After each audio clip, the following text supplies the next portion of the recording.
What if everything we thought we knew about history was just the tip of the iceberg? Picture this beneath layers of dust and centuries of silence. Fragments of ancient wisdom are stirring, waiting to be heard again. These aren't just old stories or crumbling artifacts. They're the lost pillars of human understanding, holding up entire civilizations with ideas so profound they challenge our modern assumptions.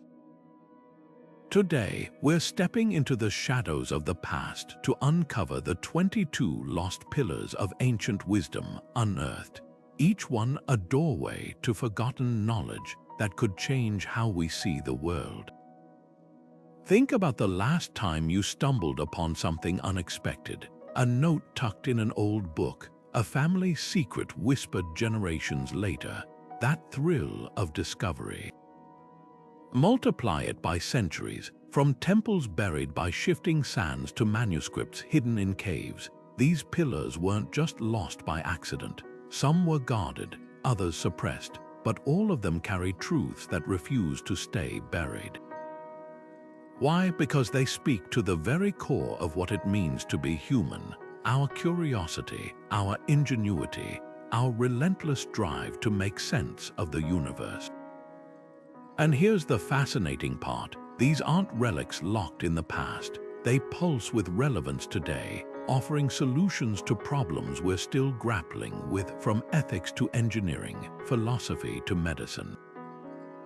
So why haven't you heard of them before? That's the mystery we're about to unravel.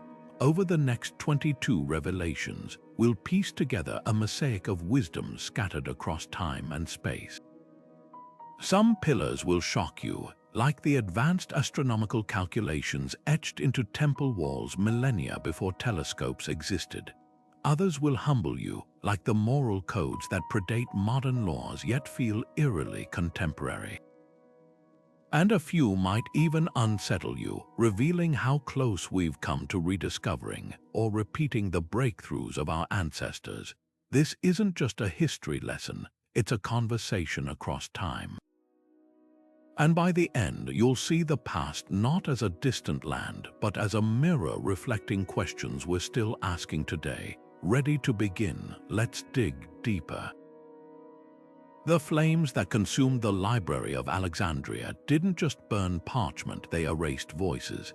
Imagine a place where the greatest minds of antiquity gathered, where scrolls stretched floor to ceiling, containing breakthroughs we're only rediscovering today. Historians estimate it held over 500,000 documents, from Hippocrates' medical treatises to Archimedes' sketches of steam-powered machines. But here's what most don't realize: the real tragedy wasn't just the fire itself. It was the slow unraveling of knowledge that followed. For generations, scholars had traveled there to study under the library's arched ceilings, copying texts by hand to spread ideas across the Mediterranean. When the flames took hold, they didn't just destroy originals, they severed a living chain of learning. Think of it like a candle snuffed out in a dark room. Suddenly, maps of stars observed centuries before telescopes, formulas for concrete stronger than modern mixes, even early theories about atoms, all vanished into smoke. Some say the loss set back human progress by 1,000 years, but whispers persist. A handful of scrolls may have been smuggled to safety, hidden in private collections or sealed within monastery walls. In 2003, researchers found a palimpsest, a reused parchment with Archimedes' work hidden beneath medieval prayers. His calculations on infinity, written in faint ink, were nearly lost forever. And that's the haunting question: how many other fragments survive, waiting beneath layers of dust or tucked into forgotten corners? The library's ashes teach us something urgent: knowledge isn't just discovered. It's guarded, shared, and above all, fragile. Now consider this: modern digital archives face their own vulnerabilities. From server crashes to magnetic decay, we're grappling with the same challenge the ancients faced. The first pillar isn't just a relic of the past, it's a mirror. What are we preserving today that future generations might mourn losing? The lesson of Alexandria isn't despair. It's a call to action written in embers. Some books whisper their secrets. The Voynich Manuscript screams in a language no one understands. Imagine holding a 400-page puzzle from the 15th century. Its vellum pages crawling with bizarre plants that don't exist, naked women bathing in green liquid, and constellations no astronomer recognizes. The text, a flowing script of unknown letters, arranged in patterns that taunt linguists and cryptographers alike. This isn't just a mystery, it's a mirror held up to the limits of human knowledge. Carbon dating places its creation between 1404 and 1438, likely in northern Italy. But here's where it gets stranger. The manuscript's ink shows traces of compounds used by alchemists, and its illustrations suggest a blend of botany, astronomy, and something other. One section depicts roots that resemble human organs, as if the plants themselves held medical cures. Another shows zodiac symbols encircling nude figures, hinting at astrological medicine. Yet every attempt to crack its code, from wartime cryptographers to artificial intelligence, has hit a wall. The words follow grammatical patterns, suggesting real language, but their meaning evaporates like mist. Theories abound. Could it be a lost herbal compendium, preserving remedies from a vanished culture? Some pages resemble medieval pharmacopoeias, with plants labeled in this uncanny script. Or perhaps it's alchemical, hiding recipes for transformation in plain sight, literally. Then there's the hoax hypothesis, an elaborate Renaissance-era prank designed to baffle wealthy patrons. But why spend years crafting hundreds of pages of consistent, intricate nonsense? What makes this pillar so unsettling isn't just its indecipherability, it's the nagging sense that someone, centuries ago, thought this knowledge was vital enough to preserve. Maybe they failed, or maybe we're the ones failing to see what's right in front of us. In a world where we've decoded genomes and ancient scripts alike, the Voynich Manuscript remains a stubborn outlier, reminding us that history doesn't surrender all its secrets easily. And here's the twist: modern technology keeps pulling us closer, then pushing us back. In 2014, multispectral imaging revealed faint notes in medieval German beneath one illustration, a possible clue. Yet even with supercomputers running linguistic algorithms, the text resists. It's as if the manuscript demands we approach it not just with tools, but with a shift in perspective. What if we're not just missing a key, but the entire door? This isn't just about one strange book. It's about the fragility of understanding itself. Languages die. Traditions vanish, and sometimes the most important messages are the ones we can't quite hear yet. Divers exploring a shipwreck off the Greek island of Antikythera in 1901 weren't looking for a revolution, they were hunting statues. What they hauled up from the depths, crusted with 2,000 years of sea growth, looked at first like a lump of corroded bronze, but when it cracked open, inside lay a maze of interlocking gears, precisely cut and arranged in ways that shouldn't have existed until the Renaissance. This wasn't just an artifact, it was a time machine showing us how much we'd underestimated the ancient world. The Antikythera Mechanism, as it came to be called, wasn't merely a calendar or simple clock.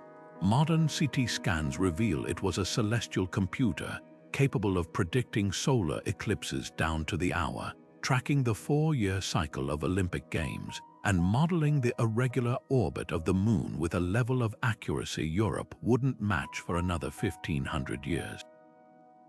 Its 37 bronze gears worked like the guts of a mechanical watch. If that watch could calculate planetary positions and eclipse timings decades in advance. The craftsmanship is so refined, researchers initially assumed it had to be centuries younger, until the shipwreck's pottery confirmed its origin around 60 BC. Here's what chills historians. Cicero wrote about such devices. In his dialogues, he describes an instrument built by Archimedes that reproduced the motions of the sun, moon, and 5 planets. For centuries, scholars dismissed this as poetic exaggeration, but the Antikythera mechanism proves otherwise. It suggests this wasn't a one-off marvel, but part of a tradition of Greek engineering that vanished when Rome burned Alexandria's libraries and workshops. The real mystery isn't how they built it, though the gear ratios alone would challenge modern machinists, but why the knowledge didn't spread. Imagine if this technology had evolved unchecked. Would the Industrial Revolution have happened in ancient Athens? The mechanism's isolation hints at a darker truth. Innovation isn't inevitable. It can flourish in one era, only to be lost to war, disaster, or simply neglect. Today, reconstructions of the device sit in museums, mesmerizing visitors with their whirling dials. But the most haunting lesson isn't in the bronze. It's in the silence that followed. For over a millennium, no civilization came close to matching its precision. That gap forces us to ask, what other leaps of genius have been swallowed by time? And which of our own breakthroughs might future archaeologists uncover, baffled that we ever let them fade? The Antikythera mechanism isn't just an artifact. It's a warning and a challenge written in gears. Beneath the vaulted ceilings of medieval workshops, alchemists hunched over their crucibles, whispering a phrase that would echo through the ages, as above, so below. These 4 words, etched onto a single green slab known as the Emerald Tablet, became the Rosetta Stone of Western esotericism. Legend claims it was discovered in the hands of Hermes Trismegistus, a mythical fusion of the Greek god Hermes and Egyptian Thoth, buried beneath a statue in a cave. But what makes this palm-sized relic so extraordinary isn't just its mythical origins. It's how this cryptic text became the DNA of alchemy, weaving together astronomy, chemistry, and spirituality in ways that still ripple through modern thought. The tablet's verses read like a riddle wrapped in a paradox. That which is below corresponds to that which is above. It proclaims, suggesting a hidden symmetry between the cosmos and the material world. Renaissance scholars like Isaac Newton spent decades poring over its lines, convinced it held the key to transmuting base metals into gold, not just literally, but as a metaphor for human transformation. Modern eyes might dismiss this as mystical nonsense, but consider this. The tablet's principles mirror scientific concepts we now take for granted. The idea that celestial patterns influence earthly events. That's the foundation of astrology, but also early astronomy. The notion that all matter shares a common essence. It's not far from the atomic theory that would emerge centuries later. Here's where it gets fascinating. The tablet's most ardent students weren't just starry-eyed mystics. They were the pioneers of the scientific method. Paracelsus, the father of toxicology, used its principles to develop early medicines. Robert Boyle, a founder of modern chemistry, drew inspiration from its hints about elemental transmutation. Even Carl Jung saw it as a blueprint for psychological integration, where the above represented the conscious mind and the below the unconscious. This duality, part spiritual guide, part proto-scientific manifesto, is what makes the Emerald Tablet a bridge between worlds. Yet the central mystery endures. Was Hermes Trismegistus real? Historical traces are murky. Some argue he was a Greco-Egyptian sage living in Alexandria around the 2nd century. Others believe the name became a magnet for wisdom attributed to many minds. What's undeniable is the tablet's staying power. From medieval Arabic translations to its impact on the Enlightenment, it's been copied, debated, and revered like few other texts. The true genius of the Emerald Tablet lies in its ambiguity. It refuses to be pinned down as either science or spirituality, inviting each generation to project their deepest questions onto its shimmering surface. When Newton decoded its verses, he saw laws of celestial mechanics. Jung saw archetypes. Modern physicists ponder its resonance with quantum entanglement. Perhaps that's the real alchemy, not turning lead into gold, but transforming obscure symbols into endless revelations. And that raises a provocative thought. In an age where we've split the atom and mapped the genome, why does this ancient green sliver still captivate us?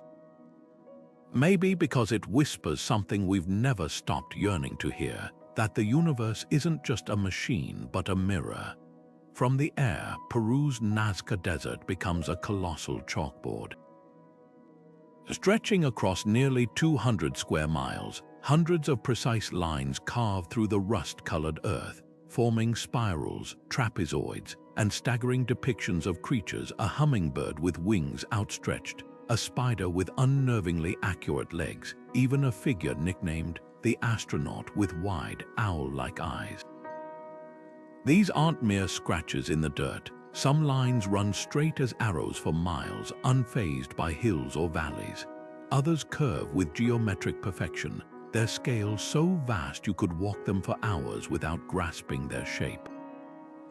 The Nazca lines, created between 500 BCE and 500 CE, defy simple explanation. How, and more hauntingly, why, did a culture without flight or modern tools design art meant to be seen from the sky?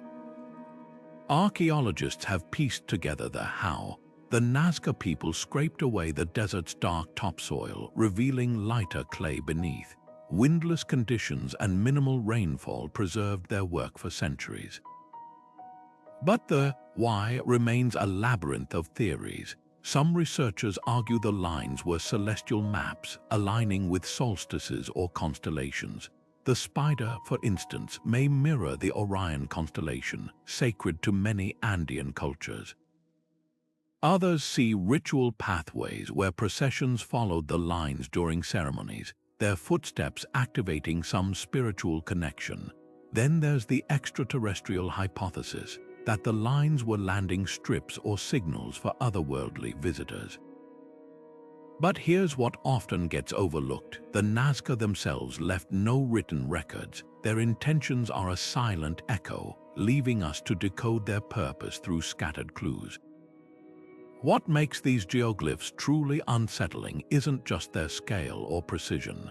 It's the intimacy of their invisibility. The Nazca could never have seen their own creations in full. They trusted something beyond human sight, whether gods, ancestors, or cosmic forces, to witness their labor. This wasn't art for mortal eyes. It was a conversation with the unseen, etched into the earth itself. Modern drone footage reveals details even early aerial surveys missed, like tiny zigzags within larger shapes, suggesting layers of meaning we're still unraveling. The lines also whisper of a society deeply attuned to their environment. The hummingbird, a pollinator vital to desert ecosystems, might symbolize renewal. The monkey, found in rainforests far from Nazca, could hint at trade networks or mythological journeys. Even the geometric grids may have served as water markers, guiding communities to underground aquifers in one of the driest places on Earth. This pillar of ancient wisdom challenges our assumptions about communication. It asks, what if the most important messages aren't written in words, but in the language of land and sky? Today, the Nazca lines face threats from erosion and human encroachment. Yet their endurance mirrors the resilience of the ideas they embody, that human ingenuity can transcend its own limits, reaching toward something vast and mysterious. They remind us that sometimes the truths that last aren't spoken or written. They're carved into the world itself, waiting for the right perspective to reveal their meaning. In a basement drawer at the National Museum of Iraq lies an object that shouldn't exist, a small clay jar no taller than your hand, with a stopper made of bitumen and an iron rod protruding from its center. Found in 1936 near Baghdad and dated to between 250 BC and 250 CE, this unassuming artifact became known as the Baghdad Battery. But here's what sends chills down historians' spines. Fill it with vinegar or grape juice, and it generates a measurable electric current, not enough to power a light bulb, but sufficient to produce a tingling shock. The implications are staggering. Could the Parthians or Sasanians have stumbled upon electrochemistry 2 millennia before Volta's famous battery? The jar's design is eerily precise. The iron rod, suspended in the center, avoids touching the copper cylinder surrounding it, exactly how modern batteries separate electrodes to prevent short-circuiting. Bitumen, an ancient sealant, would have kept the electrolyte from leaking. Even the choice of acidic liquids aligns with experiments showing optimal voltage production. Skeptics argue it might have been a storage vessel for sacred scrolls, but scroll cases from the era typically lack metal components. Others suggest it was used for electroplating, gilding objects with thin layers of gold or silver using electricity. Artifacts from the region show gold-coated items with suspiciously even layers, unlike traditional fire gilding techniques. Then there's the medical angle. Ancient Greek and Persian texts describe using electric fish to numb pain. Could this device have delivered controlled shocks for healing? The Roman writer Scribonius Largus prescribed standing on electric rays to cure gout. If cultures understood bioelectricity, might they have sought to replicate it artificially? The battery's voltage around 1.5 volts matches the output of certain marine creatures used in ancient therapies. What makes this pillar so tantalizing isn't just the possibility of ancient electricity. It's the realization that innovation isn't always linear. Knowledge can flicker like a candle in the wind, bright one moment, snuffed out the next. The Baghdad Battery forces us to ask, how many other sparks of genius were lost because no one wrote them down or because the wrong library burned? Modern reconstructions prove it works, but the true mystery lingers. No wires or linked batteries have been found, leaving us to wonder if this was a lone experiment or part of a broader, forgotten tradition. Perhaps the most electrifying thought isn't whether they had batteries, but what they might have powered if given time. A single jar challenges our timeline of progress, whispering that the past might hold more surprises than we dare imagine. When Rome trembled on the brink of disaster, its leaders didn't turn to generals or economists. They sought out an old woman's words.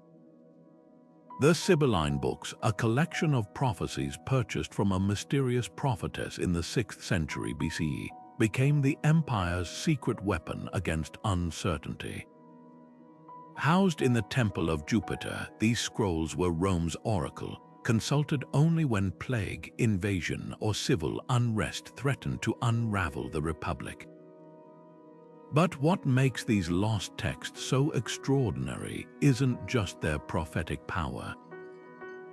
It's how their mere existence shaped decisions that altered the course of Western civilization, and how their destruction left us with a haunting question: what did they know that we don't? Legend says the original Sibyl, a wandering seeress from Greek colonies, offered King Tarquin 9 books of prophecies at an exorbitant price.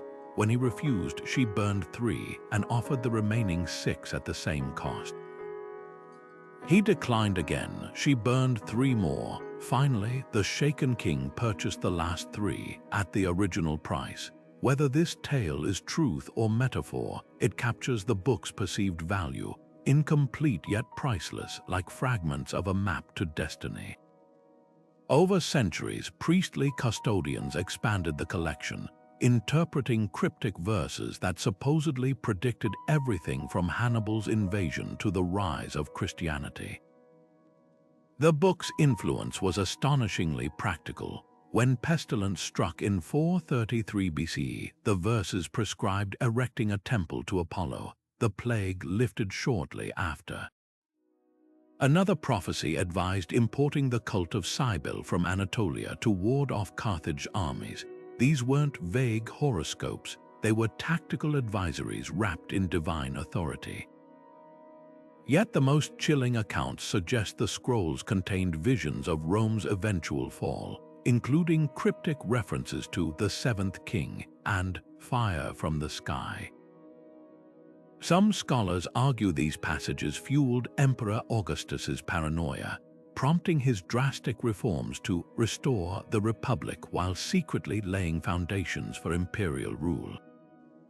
Then came the fire. In 83 BC, flames consumed the temple of Jupiter, taking the originals to ash.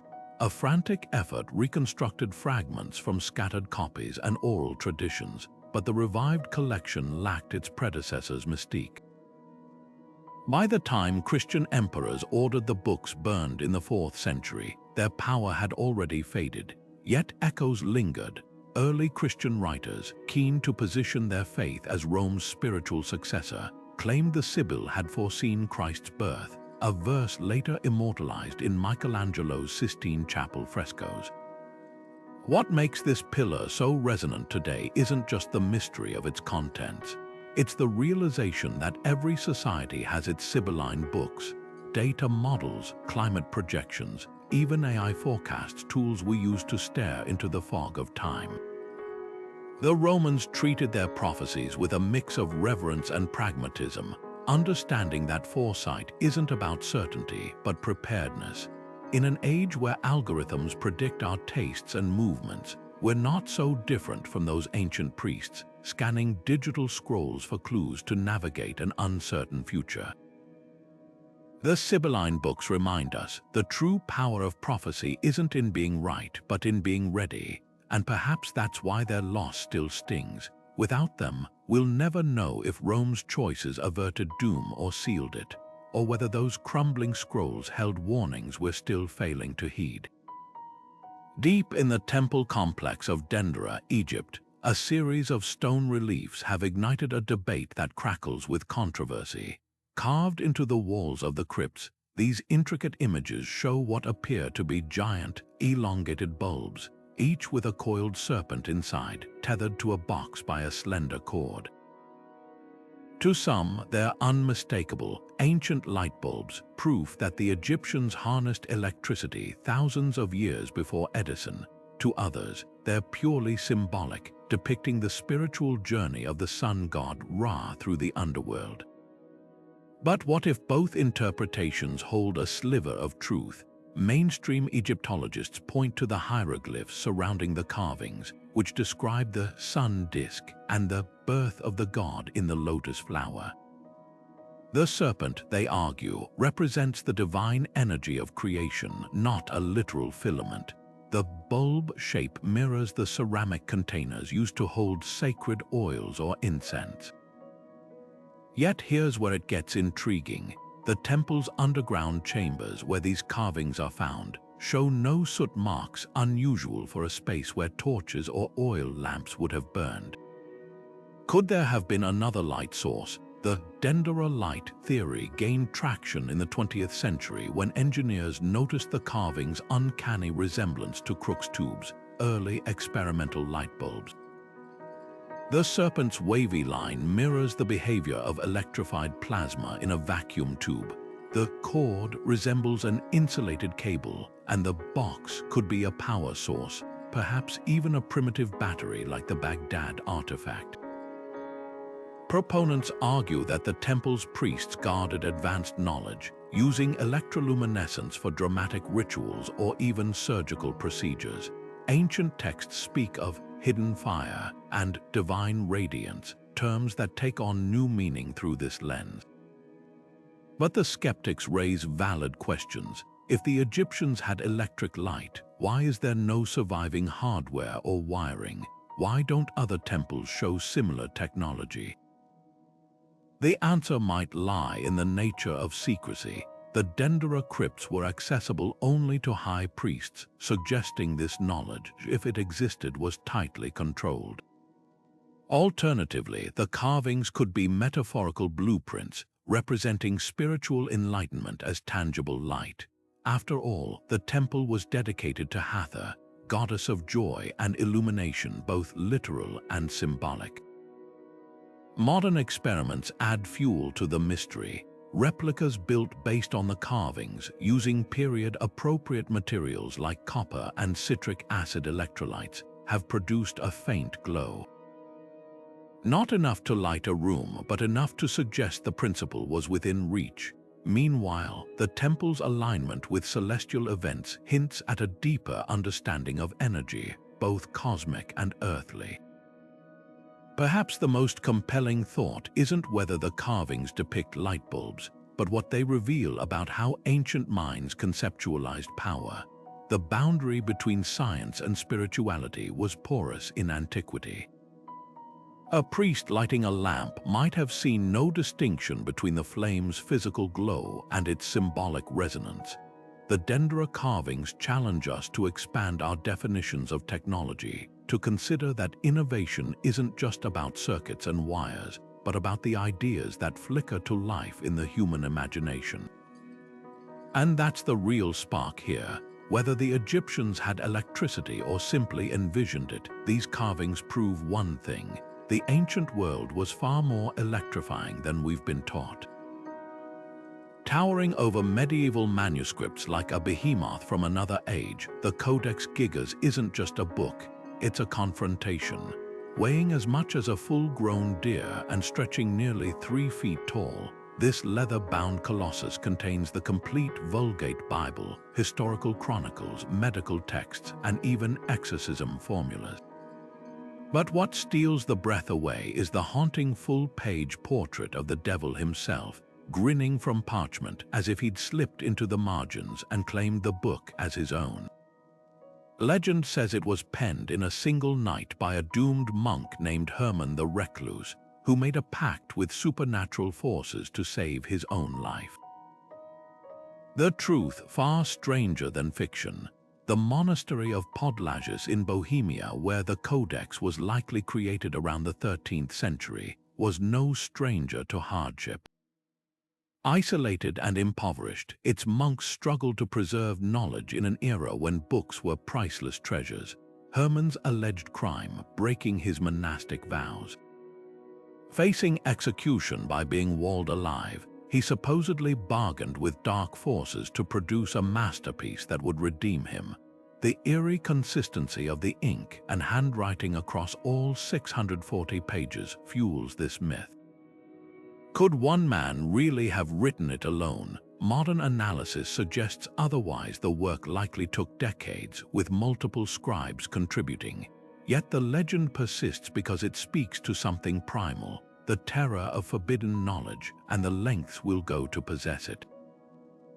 Flip through its vellum pages and you'll find more than scripture. The Codex Gigas is a time capsule of medieval Europe's obsessions. Alongside Latin translations of Josephus' histories, there's a calendar marking feast days for saints alongside notes on local famines and plagues. Medical remedies share space with charms against demonic possession, revealing a world where faith and fear were twin forces. But it's the infamous devil portrait that chills the spine. Unlike the horned monsters of later art, this figure is almost elegant, cloaked in white, with twin red claws and an expression not of rage but knowing amusement. Scholars argue it was meant to depict evil's seduction, not just its horror. Positioned opposite a heavenly city, the image becomes a warning. Enlightenment and damnation are separated by the thickness of a page. What makes this pillar so unsettling isn't just its size or the devil's leer. It's the realization that this book was meant to be used, not just admired. Marginal notes in Czech and Latin suggest it was consulted for everything from treating fevers to warding off curses. In an age where illness and misfortune were seen as spiritual attacks, the Codex Gigas was a weapon. The very act of preserving knowledge, even occult knowledge, became an act of defiance against chaos. Today, the manuscript rests under guard in Sweden's National Library, salvaged as war booty after the 30 Years' War. Its survival feels miraculous. Fire, theft, and decay claimed countless medieval texts, yet this Leviathan endured. Perhaps that's the real pact hidden in its pages, not with the devil, but with time itself. The Codex Gigas forces us to ask, do books contain power, or do Chinese letter them power through our belief? Every scrape of the quill, every drop of ink, every whispered incantation copied by candlelight, they are all part of the same spell, the human hunger to hold onto light, even when darkness grins back from the parchment. In 1513, an Ottoman admiral named Piri Reis stitched together a map that would baffle historians for centuries. Drawn on gazelle skin and studded with vibrant illustrations, his work showed coastlines with impossible precision, including the most shocking detail of all, Antarctica, not as a frozen wasteland, but as a landmass free of ice, with rivers and mountains drawn where modern surveys confirm them beneath glaciers. This wasn't just a cartographic fluke. The map's margins contained notes confessing its sources, older charts from Alexander the Great's era, Phoenician sailors, even the heathens of India. But how could civilizations predating Columbus have known about a continent buried under miles of ice? The enigma deepens when you examine the coordinates. Piri Reis plotted South America's eastern coast with near-perfect longitude, a feat Europeans wouldn't achieve for another 200 years. His depiction of the Andes, though slightly misplaced, includes rivers that match modern satellite data. Most unnerving is the Queen Maud Land region of Antarctica, drawn without its ice cap, something last seen 12,000 years ago during the Pleistocene epoch. Skeptics argue the map might depict a speculative Terra Australis, a mythical southern continent drawn on many Renaissance maps, but the geographical accuracy is too specific to dismiss as guesswork. Then there's the matter of projection. The map uses a sophisticated spherical trigonometry system, compensating for Earth's curvature, knowledge supposedly lost after the Greeks.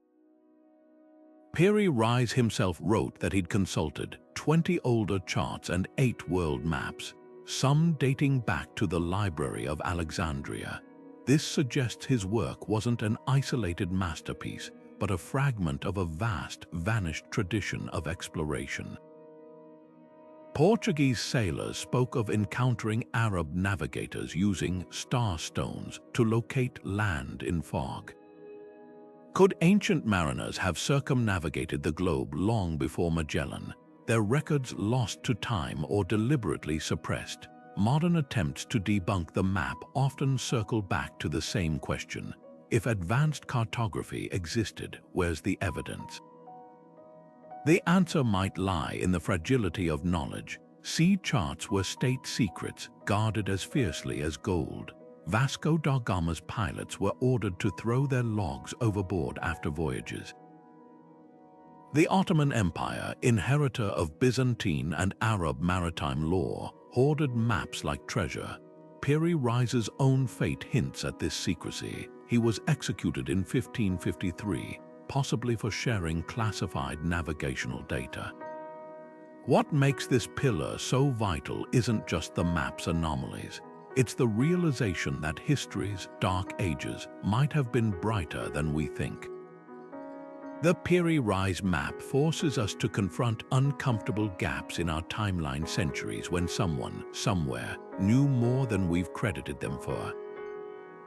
As ice cores reveal Antarctica's ice-free past, the map shifts from curiosity to keystone, a whisper from an era when the world's edges were closer than we've been taught to believe. And here's the twist. In 2022, researchers using sonar mapping found submerged river valleys beneath Antarctica's ice, matching Piri Reis's outlines. Coincidence or proof that ancient eyes once saw what satellites now reveal? The map's true power isn't in the lines drawn on gazelle skin, but in the lines it draws between eras, connecting us to explorers whose names we'll never know, but whose knowledge refuses to stay forgotten. Buried beneath the shifting sands of China's Taklamakan Desert lie figures that defy time and expectations. Their flaxen hair, still bright after 4,000 years, fans across leather pillows. Their high cheekbones and long noses seem carved from European marble, not the dust of Central Asia. These are the Tarim mummies, a collection of perfectly preserved bodies discovered in the Tarim Basin, their very existence unraveling threads of history we thought were tightly woven. How did people with distinctly Caucasian features come to rest in what's now Western China, millennia before the Silk Road connected East and West? And why does their story force us to redraw the map of ancient human movement? The mummy's preservation is a marvel of nature. The Tarim Basin's dry air and salty soil acted like a time capsule, cradling not just skin and bone, but vibrant textiles, intricate baskets, and even remnants of food in their graves. One of the most famous, the Beauty of Lulan, wears a felt hat and woolen cloak dyed deep red, her lashes still dark against her pale skin. Another, the Chechen man, towers at 6 feet 6 inches tall, his burgundy tunic stitched with precision that rivals modern tailoring. But it's their DNA that tells the most startling story. Genetic testing reveals ancestral links to the Black Sea region, Siberia, and even Scandinavia, not to the Han Chinese or neighboring Mongol groups. These weren't wandering traders, they were settlers, living and dying in the Tarim Basin centuries before historians believed such migrations were possible. Their artifacts whisper of a culture both familiar and alien.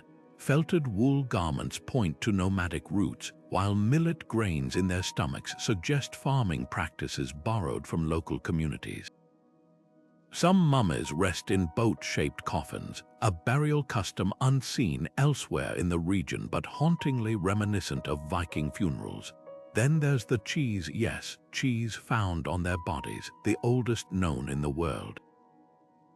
Made using a fermentation technique similar to ancient European methods, it's a culinary clue to their origins. These weren't lost travelers, they were a thriving people, blending traditions from across Eurasia into something entirely new. So why don't history books mention them? For decades, their existence clashed with nationalist narratives that painted ancient China as culturally isolated. The idea that Europoid people lived deep in what's now Xinjiang unsettled official accounts. Even the term mummy was initially avoided. These were ancient corpses, downplaying their foreignness. But science doesn't bend to politics. Recent studies confirm the Tarim people weren't a fleeting presence. They flourished for over 1,000 years, their genetic legacy lingering in modern Uyghur populations. Their language, Tocharian, survives in Buddhist manuscripts from the 6th century, its grammar closer to Celtic and Germanic tongues than Mandarin. The true revelation here isn't just about bones and cloth. It's about how easily history can become a story we tell ourselves, rather than the story that actually happened. The Tarim mummies force us to confront a messy, interconnected ancient world, where cultures mixed long before empires kept records. They challenge the myth of pure civilizations developing in isolation, revealing instead a tapestry of human movement far richer than we imagined. And perhaps that's their greatest gift, not just to archaeologists, but to all of us. In an age where borders feel fixed and identities rigid, these 4,000-year-old faces remind us that humanity has always been restless, always adapting, always more connected than we think. The Tarim Basin wasn't a dead end. It was a crossroads where the winds carried people and their stories further than we ever knew. The Phaistos disk feels less like an artifact and more like a taunt from the past. Unearthed in 1908 in the Minoan Palace of Phaistos on Crete, this 6-inch clay circle stares back at us with 241 symbols spiraling inward, stamped, not carved, as if mass-produced by some ancient printing press. Bulls and bees, ships and shields, even a mysterious tiara-crowned head, repeat in sequences that hint at language, yet resist every cipher cracked by linguists for over a century. What makes this clay enigma so maddening isn't just its undeciphered script. It's the chilling possibility that we're holding a message meant to be understood, one that slipped through our fingers like sand. Consider the disk's physicality alone. The symbols weren't etched by hand but pressed into wet clay with individual seals, making this the earliest known example of movable type, a technology Europe wouldn't rediscover for another 3,000 years. Why hasn't a single matching seal been found? Were they destroyed, or are they still buried, waiting to rewrite history? The symbols themselves add layers to the puzzle. Some resemble Linear A, the still undeciphered script of Minoan Crete, while others echo hieroglyphs from Anatolia or Egypt. This isn't just a foreign language, it's a linguistic Frankenstein, stitched together from cultures across the Bronze Age Mediterranean. Theories about its purpose range from poetic to provocative. One camp argues it's a religious hymn, pointing to the repeated foot symbol that might denote rhythmic meter. Others see a trader's inventory with ship symbols tallying cargo. The most tantalizing suggestion, a diplomatic passport, its spiral design allowing officials to read the bearer's credentials no matter which way it was held. But here's the twist. Recent computational analysis suggests the symbols follow patterns found in natural language, not random lists. Whatever the disk says, it's structured a prayer, a treaty, or perhaps instructions for rituals lost to time. What truly unsettles scholars isn't the failure to decode it. It's the fear that the key might be staring us in the face. In 2014, linguists identified potential parallels between the disk symbols and those found on a Minoan axe head, hinting at a broader writing system. Yet without a bilingual text, a Rosetta Stone for Crete, the disk's secrets remain locked. Even its date is debated. While typically placed around 1700 BC, some researchers argue the disk could be a later forgery, though the consensus leans toward authenticity. The Phaistos disk does more than defy translation. It challenges our arrogance about the past. In an age where algorithms decode dead languages and AI reconstructs lost voices, this clay circle remains stubbornly silent. Maybe that's its real message, a reminder that some mysteries refuse to be solved, not because we lack the tools, but because the ancient world still has lessons in humility to teach us. And so the disk sits in Herakleon's archaeological museum, its spiral symbols whispering across millennia, not a relic but a riddle without an answer, or perhaps an answer we're not yet wise enough to understand.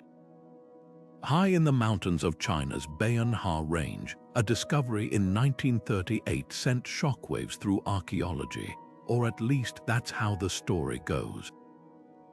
According to reports, a professor named Kai Pu-Te stumbled upon a series of caves housing neat rows of stone discs, each about a foot wide with perfect holes at their centers. But it wasn't their shape that sparked controversy. Etched into their surfaces were spirals of tiny, intricate hieroglyphs, glyphs that, when allegedly translated, told of a spacecraft crashing 12,000 years ago, its occupants stranded and blending with local tribes. These were the Dropa stones, artifacts that shouldn't exist, yet refused to disappear from the edges of history. The tale only grows stranger. Early accounts claimed the discs contained high concentrations of cobalt and other metals, vibrating at peculiar frequencies when tested, almost as if they'd once been part of some ancient technology. Then there were the skeletons reportedly found nearby, described as delicate and small with oversized skulls, fueling speculation about extraterrestrial visitors. But here's where the plot thickens. No credible institution has ever displayed these stones or remains. Original photographs vanished. Kai Pu Te himself seems to flicker in and out of historical records, more shadow than scholar. Critics argue the entire story is an elaborate hoax, stitched together from misreported finds and Cold War-era UFO mania. Yet the legend endures, a magnet for those who believe humanity's past is far stranger than textbooks allow. What makes this pillar so fascinating isn't just the question of authenticity. It's why the Dropa myth resonates so deeply. Ancient astronaut theories tap into a universal human itch, the suspicion that we're not the first or the most advanced to walk this earth. The disk's spiral inscriptions mirror symbols found in cultures worldwide, from Celtic petroglyphs to Aboriginal Dreamtime art, all interpreted by fringe researchers as evidence of shared cosmic contact. Mainstream archaeology dismisses these connections as coincidence or wishful thinking, but the persistence of such claims reveals something profound: our hunger for mysteries that shrink the vastness of time. Modern testing could settle the debate, but the stone's elusive nature makes verification impossible. A few alleged fragments surfaced in the 1960s, examined by Russian scientists who purportedly confirmed their unusual metallurgy, but those reports too dissolved into hearsay. The only evidence today exists in grainy photos and sensational retellings, a cautionary tale about how easily archaeology can blur into myth when facts go missing. Yet the Dropa stone's legacy isn't just about aliens. They've become cultural artifacts in their own right, inspiring everything from sci-fi novels to conspiracy documentaries. Their story forces us to confront how easily the line between fact and folklore can erode, and why we're so eager to believe in lost worlds. Whether hoax or history, the discs serve as a mirror, reflecting not ancient astronauts, but our own longing for a past that's wilder, wiser, and more wondrous than the one we know. Perhaps that's the real enigma here. In an age of satellites and gene editing, we still crave reminders that the universe might hold older, deeper secrets than we've uncovered. The Dropa stones, real or not, keep that door ajar just wide enough to let the imagination slip through. Off the fog-laced coast of Nova Scotia lies a small, unassuming island that has swallowed fortunes and dreams for over 200 years. Oak Island doesn't look like much, just a patch of wooded land barely a mile long, but beneath its soil, a labyrinth of tunnels, flood chambers, and artifacts whispers of something extraordinary. This is the Money Pit, a shaft dug with such precision and protected with such devilish ingenuity that it's consumed the lives of 6 men, the savings of countless investors, and the imaginations of millions. What drives this obsession? Not just gold or jewels, but the intoxicating possibility that beneath the oak trees and iron-rich soil, history's greatest secret might be waiting. The story begins in 1795, when a teenager named Daniel Maginnis noticed a peculiar depression in the ground, its edges lined with flagstones. Digging down, he and his friends hit wooden platforms every 10 feet, layers of oak logs, coconut fibers strange for Canada, and even putty like clay. At 90 feet, their shovels struck a stone slab carved with cryptic symbols. Beneath it, a void that flooded instantly, foiling their efforts. Thus began a pattern that would repeat for centuries. Every attempt to reach the pit's depths triggers an ingeniously engineered deluge, as if the builders had anticipated and mocked future treasure hunters. Theories about what lies at the bottom read like a history of Western obsession. Some swear it's the lost treasure of the Knights Templar, smuggled from Europe after their persecution.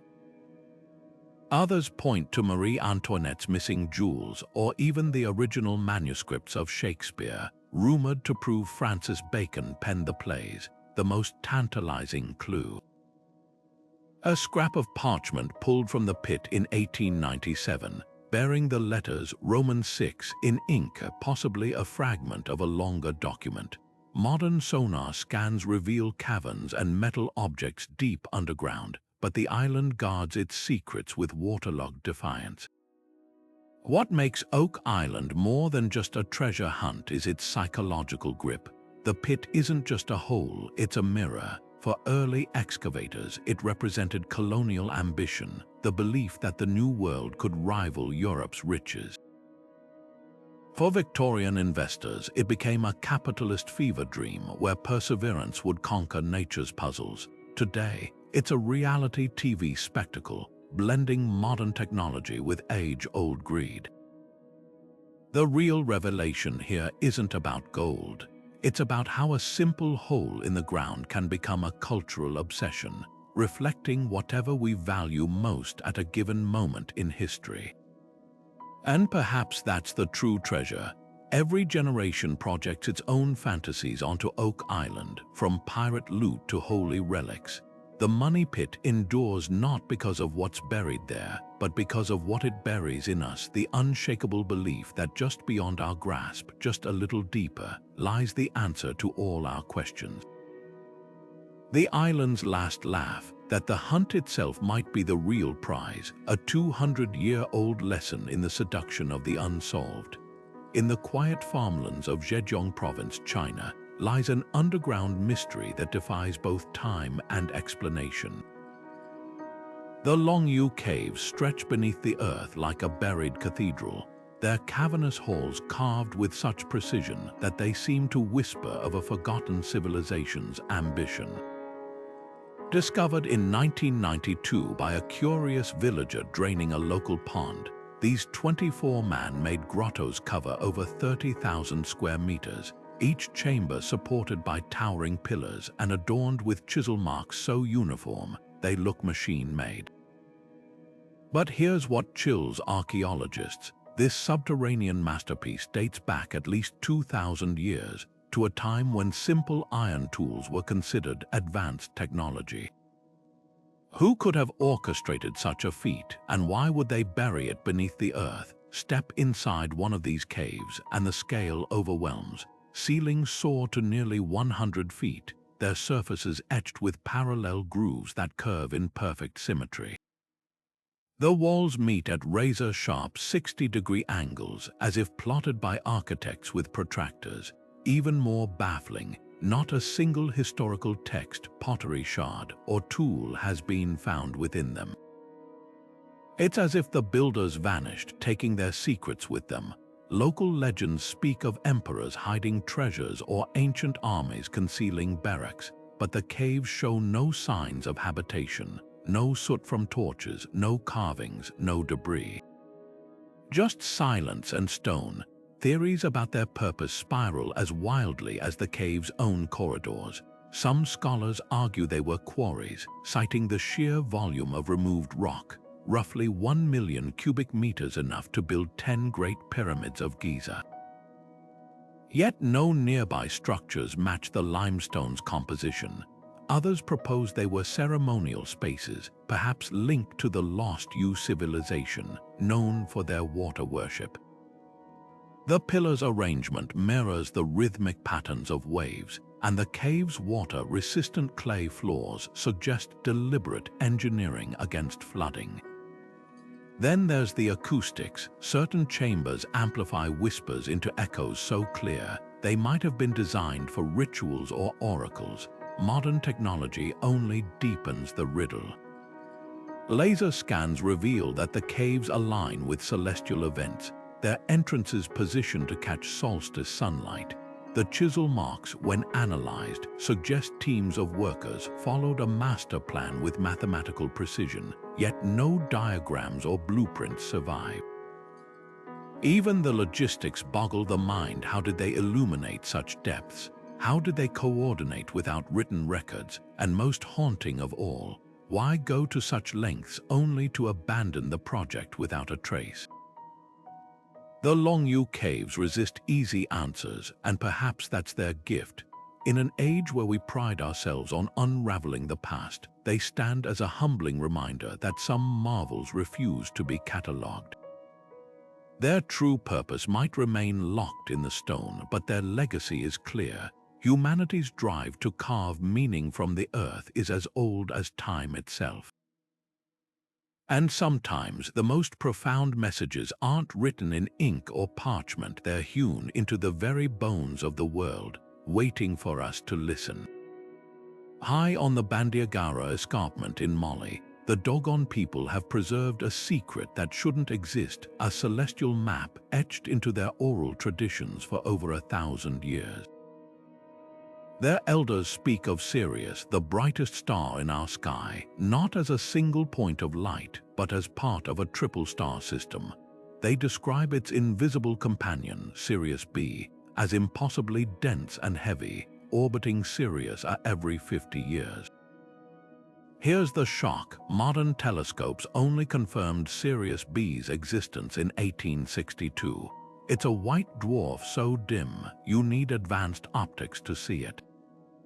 Yet the Dogon knew. They called it Potolo, naming its tiny, weighty nature centuries before physicists understood neutron stars.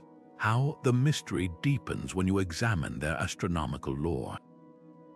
Dogon priests teach that Sirius B orbits elliptically, a fact verified by astronomers in the 1920s. They depict its orbit with sand drawings eerily close to modern diagrams.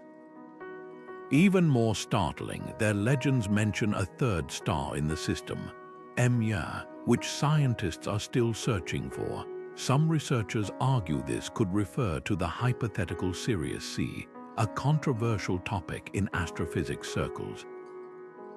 The Dogon didn't just stumble upon these details. Their creation myths weave precise celestial mechanics into stories of amphibious beings called Nomos, who they say brought this knowledge from the stars themselves. Skeptics propose alternative explanations. Could 20th century visitors have influenced the Dogon?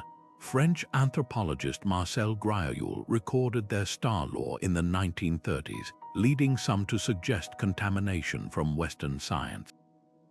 But Graillot's notes reveal elders referencing Sirius B long before telescopes could confirm it. Others argue the Dogon might have observed Sirius's wobble, a telltale sign of an unseen companion with the naked eye, though astrophysicists dismiss this as nearly impossible without instruments.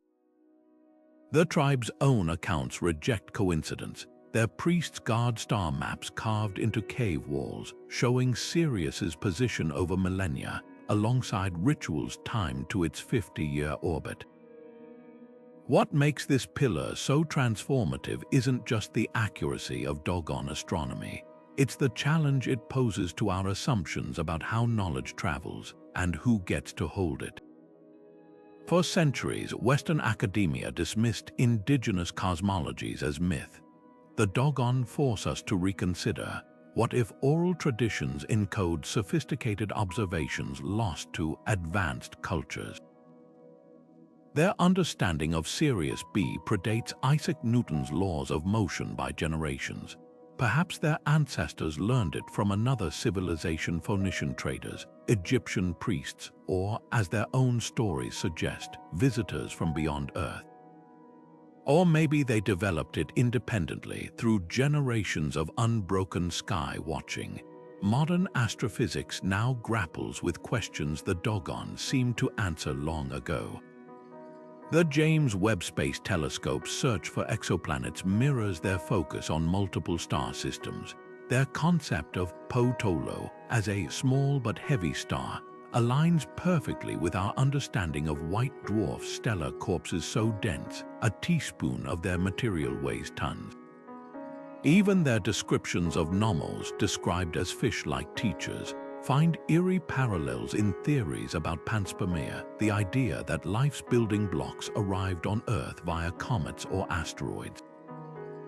The real lesson here isn't about aliens or ancient astronauts. It's about humility. the Dogon remind us that knowledge isn't the exclusive property of laboratories or libraries. Sometimes it's whispered in fireside stories, etched in cave art, or encoded in dances under the very stars it describes. Their wisdom, preserved against all odds, is a beacon, not just pointing to Sirius, but to the boundless possibilities of human curiosity. And perhaps that's the most celestial truth of all. The universe reveals its secrets to those who know how to listen, no matter where or when they're standing. Scattered across the rolling hills of northern Laos, like the discarded toys of ancient giants, lie thousands of stone jars that refuse to tell their story. The plain of jars stretches over hundreds of square kilometers, each site dotted with these megalithic vessels, some as small as a bucket, others towering over 9 feet tall and weighing several tons. Carved from sandstone, granite, and sometimes coral, their surfaces show the patient striations of iron tools wielded 2,000 years ago, but who shaped them?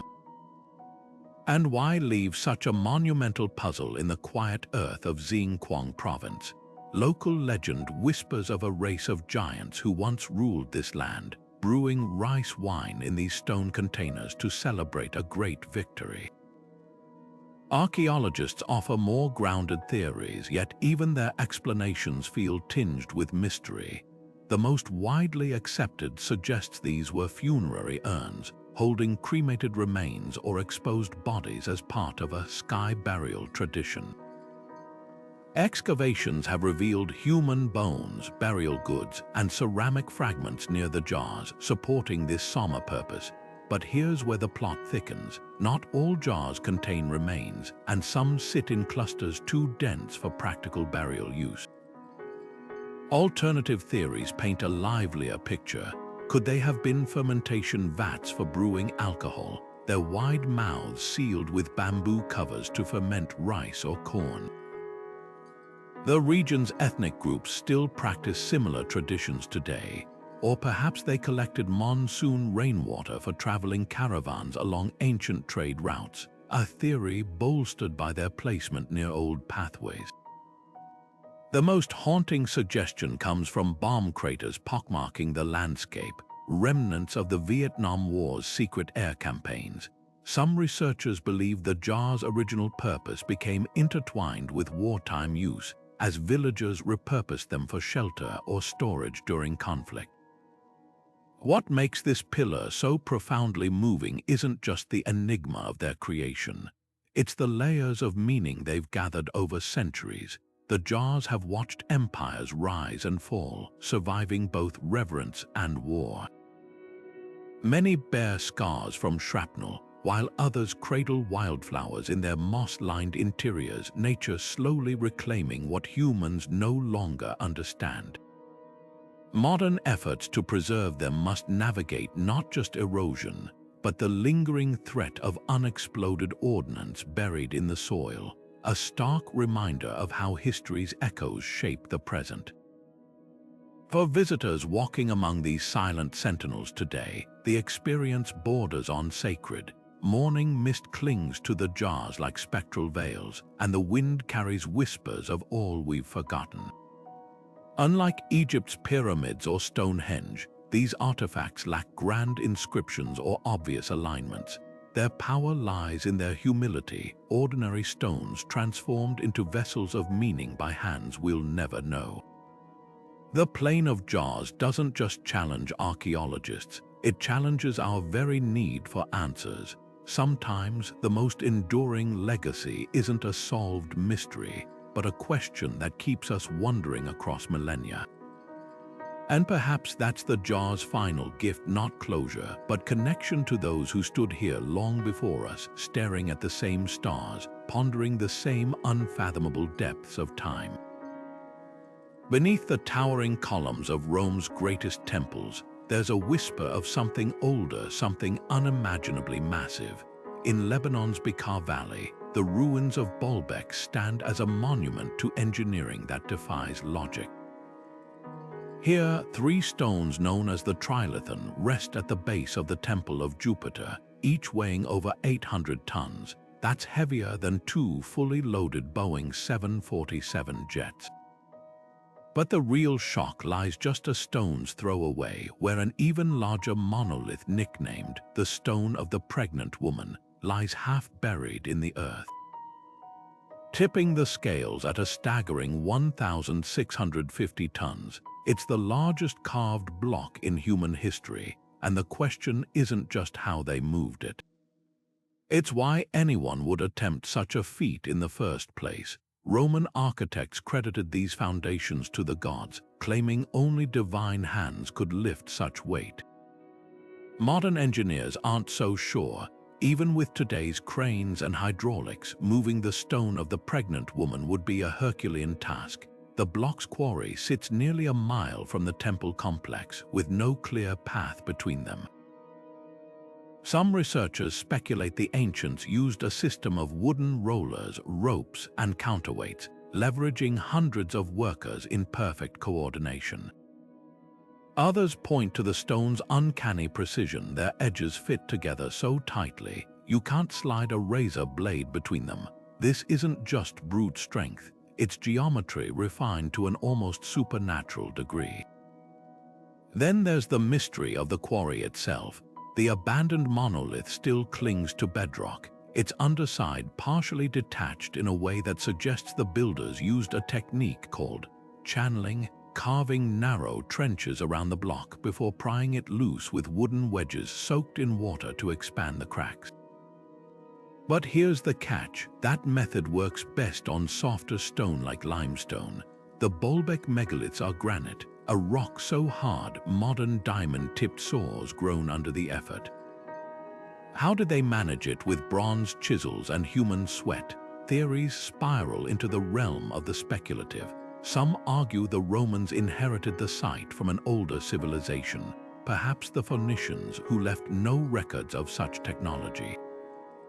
More controversial suggestions include sound levitation or lost forms of anti-gravity, though not a shred of physical evidence supports these claims. What we do know is this: Baalbek wasn't just a temple, it was a statement. The sheer audacity of these stones suggests they meant more than structural support. They were a display of power so overwhelming it bordered on the mystical. Today, the site serves as a humbling reminder. We live in an age of skyscrapers and space stations, yet these ancient stones still outmatch our understanding. They challenge the timeline of human innovation, hinting at chapters in our history we might have missed or erased. Walking among them, you can't help but wonder, if they could move mountains of rock, what else did they know that we've forgotten?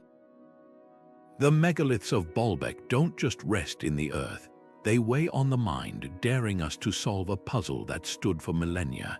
And sometimes, the most profound answers aren't found in what we uncover, but in the questions that refuse to let us go. In the golden light of Turkey's southeastern plains, a hill called Göbekli Tepe rises with a secret buried beneath its slopes. Unearthed in the 1990s by German archaeologist Klaus Schmidt, this sprawling complex of carved stone pillars isn't just old, it's staggeringly ancient. Dating back 12,000 years, it predates Stonehenge by 6 millennia and the Great Pyramids by a full 7,000 years. But here's what shatters conventional history. Göbekli Tepe was built by hunter-gatherers, a people we've long assumed were too preoccupied with survival to erect monuments. Its discovery didn't just push back the timeline of architecture, it flipped the script on how civilization began. The scale of the site is humbling. Circular enclosures, some 60 feet across, are anchored by massive T-shaped limestone pillars, many weighing 10 to 20 tons.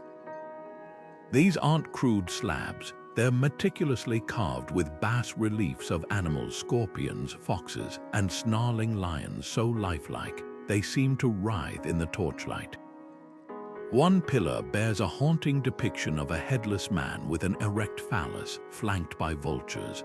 Another shows a cluster of ducks in flight, their wings frozen mid-beat. The craftsmanship is so refined, it suggests generations of artistic tradition, not a sudden burst of inspiration. Yet according to carbon dating, this artistry bloomed at the tail end of the Ice Age, millennia before the wheel or pottery. What makes Göbekli Tepe so revolutionary isn't just its age. It's the implication that organized religion, not agriculture, might have been the spark that ignited civilization. For decades, historians believed humans settled down to farm, and only then had the leisure to build temples. But at Göbekli Tepe, there's no evidence of permanent dwellings or cultivated crops.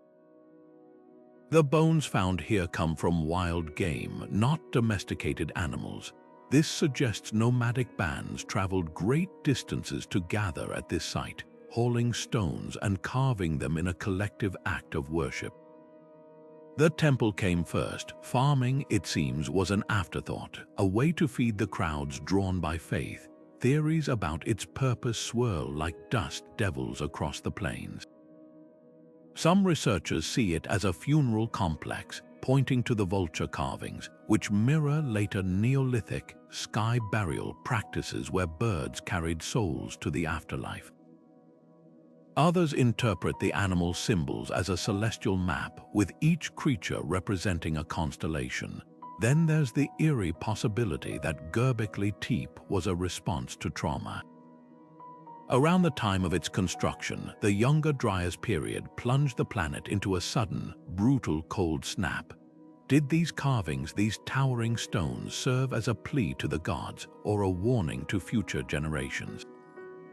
Modern excavations keep peeling back layers of mystery.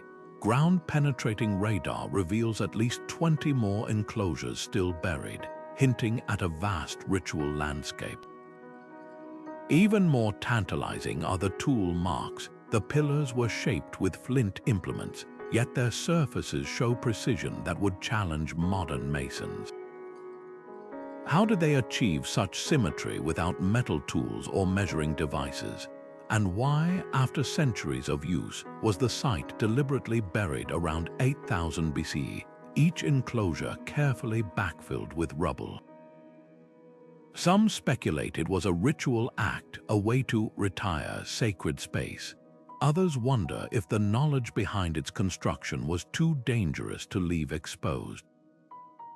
Göbekli Tepe doesn't just rewrite history, it questions the very definition of progress. We've long assumed technology drives culture, that survival needs precede spiritual ones. But these stones whisper a different story, that wonder and terror might be the oldest human technologies of all. Standing among the pillars, you can almost hear the echoes of chanting, the drumbeats of a people who looked at the stars and dared to carve their questions into the earth. And perhaps that's their greatest lesson, not just about the past, but about ourselves. The urge to build, to create meaning, to reach for something beyond the horizon. It's not the end point of civilization. It's where civilization begins. Buried beneath the dry soil of modern-day Pakistan and India, the Indus Valley civilization flourished over 4,000 years ago. A society so advanced, their cities boasted grid-paved streets, multi-story brick homes, and the world's first known urban sanitation systems. Yet among their meticulously planned streets and intricate seals, one mystery remains stubbornly silent: their writing. The Indus script, etched onto thousands of tiny soapstone seals, pottery fragments, and copper plates, is one of the last great undeciphered scripts of the ancient world. Unlike Egyptian hieroglyphs or Mesopotamian cuneiform, which were cracked open by bilingual inscriptions like the Rosetta Stone, the Indus script stands alone, a linguistic fortress with no key. Take a closer look at these cryptic symbols and the puzzle deepens. The script flows in short bursts, averaging just 5 characters per inscription, with no surviving text longer than 26 signs. Some researchers argue these aren't words at all, but non-linguistic symbols, merchants' marks, or clan identifiers. Yet the script structure tells a different story. Statistical analysis reveals patterns consistent with natural language, recurring sign combinations, positional rules, even evidence of syntax. The script's 400 distinct symbols suggest a logosyllabic system, like Sumerian cuneiform, where some signs represent whole words and others phonetic sounds. But without a bilingual text or a living descendant language, every attempt at translation hits a wall. Theories about the script's origins and purpose are as diverse as the civilization itself. Some scholars trace its roots to early Proto-Dravidian languages, pointing to faint similarities with modern Tamil. Others see links to the distant Elamite script of Iran, or even speculate it encodes a lost ancestor of Sanskrit. The seals themselves offer tantalizing clues. Many depict animals like unicorns, likely stylized bulls and elephants alongside the script, suggesting labels for trade goods or ritual objects. One particularly haunting seal shows a cross-legged figure surrounded by animals, dubbed the Proto-Shiva for its resemblance to the later Hindu deity. Could the script encode hymns or myths that later surfaced in the Vedas? We may never know. Modern technology has only sharpened the mystery. In 2009, a team using computer modeling concluded the script shares statistical features with spoken languages, refuting the non-linguistic theory. Yet AI algorithms trained on known scripts fail to crack its code, frustrated by the lack of a linguistic bridge. Even the script's direction remains debated. Does it read right to left like its contemporary scripts, or was it Boustrophedon, alternating directions like an ox plowing a field?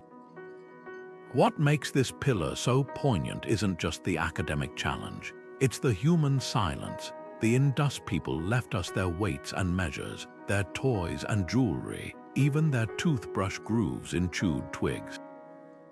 But their voices, their laws, their poetry, their daily conversations are locked in symbols we can't yet hear. Their script is more than a code to break. It's a reminder that even the most advanced civilizations can vanish into whispers, leaving behind fragments that taunt us with their nearness. And perhaps that's the lesson etched into these tiny seals. In a world obsessed with recording everything, the Indus script whispers that some stories aren't meant to be easily read. They demand patience, imagination, and the humility to admit that the past doesn't always surrender its secrets even to the most determined minds. Until that key is found, their words remain frozen in stone, waiting for the day we're finally ready to listen. Stretching across the windswept coast of Brittany, France, the Karnak stones stand like a silent army frozen mid-March. Over 3,000 weathered megaliths stretch for miles in eerie parallel lines, some towering twice the height of a person, others worn low by centuries of salt and storm. Unlike the clustered circles of Stonehenge or the solitary dolmens scattered across Europe, Karnak stones form a sprawling, purposeful grid, a puzzle etched into the earth around 4,500 years ago. Walking among them, you can't shake the feeling that these aren't just rocks. They're a message, carefully composed in a language we've forgotten how to read. The sheer scale of the site defies simple explanation. The main alignments Mainek, Kamario, and Kaleskon contain nearly 3,000 stones between them, arranged with geometric precision. At Mainek, 11 converging rows fan outward like ripples in a pond, the largest stones anchoring the western end as if marking a celestial starting point. Local legend claims they're Roman soldiers turned to stone by the wizard Merlin, but archaeology tells a different story. These markers predate Rome by millennia, their surfaces pocked with lichen and carved with faint cup marks that might have held offerings or measured lunar cycles. What were they for? Theories branch like the gnarled oaks that frame the site. Some researchers argue the stones functioned as a colossal astronomical calculator, their alignments pinpointing solstices or lunar standstills. At dawn on the summer solstice, the rising sun appears to slice perfectly between two prominent stones at Lamanio, casting a blade of light across ritual spaces. Others see territorial boundaries, dividing sacred from mundane land in a society transitioning from nomadic to settled life, the most haunting suggestion. That they formed processional paths, guiding pilgrims or spirits along routes charged with meaning, modern technology has peeled back layers of the mystery. Ground-penetrating radar reveals that many stones once stood taller, their bases now buried under centuries of silt, some bare tool marks suggesting they were transported from quarries miles away, a feat requiring coordination that reshapes our view of Neolithic societies.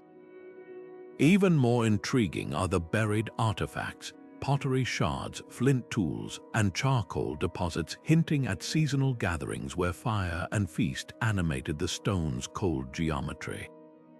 But Karnak's true power lies in its ambiguity. Unlike tombs or temples, these stones refuse to declare their purpose. They could be all these things: calendar, border, altar, or none of them. Perhaps their meaning wasn't fixed but evolved, as generations reinterpreted their ancestors' handiwork under changing skies. The stone's endurance challenges our modern hunger for tidy answers, reminding us that some monuments aren't meant to be solved, only witnessed. Standing there at dusk, when the low light stretches the stone's shadows into slender giants, you feel the weight of time differently. The Karnak stones don't just connect us to Neolithic rituals, they mirror our own need to mark the world, to impose order on chaos, to reach across millennia and whisper, "We were here." And in that way, they're not relics at all. They're a conversation still unfolding, one weathered monolith at a time. Deep in the shadows of Egypt's temples, where hieroglyphs twist like snakes across sandstone, the god Thoth lingers, not just as a myth, but as a whisper of knowledge too potent to fade. Depicted as a man with the head of an ibis, or sometimes as a baboon clutching a crescent moon, he wasn't merely a scribe of the gods. He was the architect of cosmic order, the weaver of spells that could bend reality, and the keeper of 42 sacred books said to contain the blueprints of existence itself.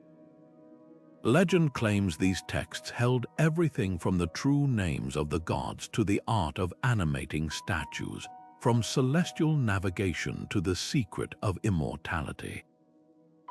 But here's the chilling twist. Only fragments survived the fires of time, leaving us to wonder what wisdom burned with them.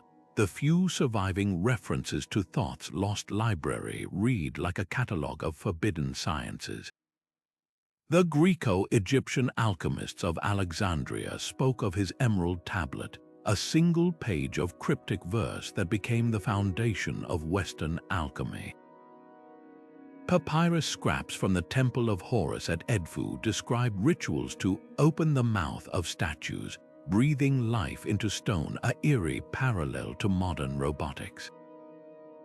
Even the famed Book of the Dead, a collection of funerary spells, is said to be a pale shadow of Thoth's original works, diluted for mortal minds. But the most tantalizing clue lies in the Westcar Papyrus, where a magician named Jedi boasts knowledge from the leathered scrolls of Thoth himself, using it to reattach a severed head like it was mere child's play. Was this pure fantasy or an echo of surgical techniques lost to history?